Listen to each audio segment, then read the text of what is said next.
Hi friends, இந்த டேஸ்டியான chicken gravy ரொம்ப ஈஸியாக எப்படி பண்ணலான்னு பார்க்கலாம் வாங்க.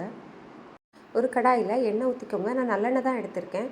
இது கூடவே பட்டை, கிராம்பு, ஏலக்காய், ஸ்டார் அனீஸ், அப்புறம் பேலீஃப் 1, 3 பச்சை மிளகாய், கொஞ்சம் ஒரு கொத்து கருவேப்பிலை, இதெல்லாம் போட்டு நல்லா பொரிஞ்சதுக்கு பிறகு 2 பெரிய வெங்காயத்தை சின்னதாக கட் பண்ணி வச்சுருந்தேன், அதையும் சேர்த்துக்கிறேன்.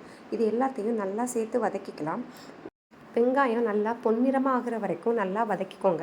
கறியை விடாமல் வதக்கிக்கணும்.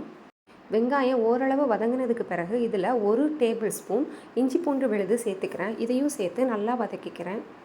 இஞ்சி பூண்டு விழுது கரிஞ்சிராமல் நல்லா சேர்த்து வதங்கினதுக்கு பிறகு 2 தக்காளியை சேர்த்து நல்லா வதக்கிக்கலாம். வெங்காயம், தக்காளி, இஞ்சி பூண்டு விழுது இது எல்லாமே சேர்ந்து நல்லா வதங்கணும்.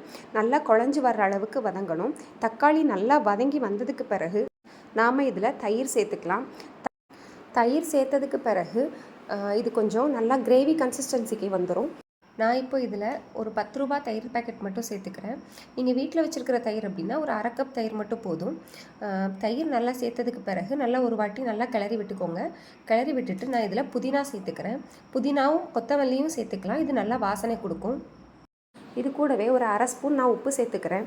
நான் இப்போ ஒரு 1/2 கிலோ சிக்கன் எடுத்துக்கிறேன். 1/2 கிலோ சிக்கனுக்கு தேவையானது மட்டும்தான் இப்போ சொல்கிறேன்.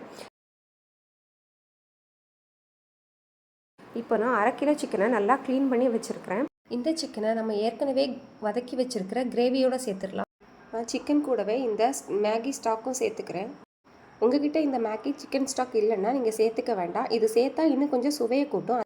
இப்போ இது கூட 1 ஸ்பூன் மிளகுத்தூள், 1 ஸ்பூன் சீரகத்தூள், ஒரு 1/2 ஸ்பூன் சோம்பு சேர்த்து ஒரு சின்ன டம்ளர் அளவு தண்ணி சேர்த்து மூடி வச்சு வேக வச்சு எடுத்தால் சிக்கன் கிரேவி ரெடி.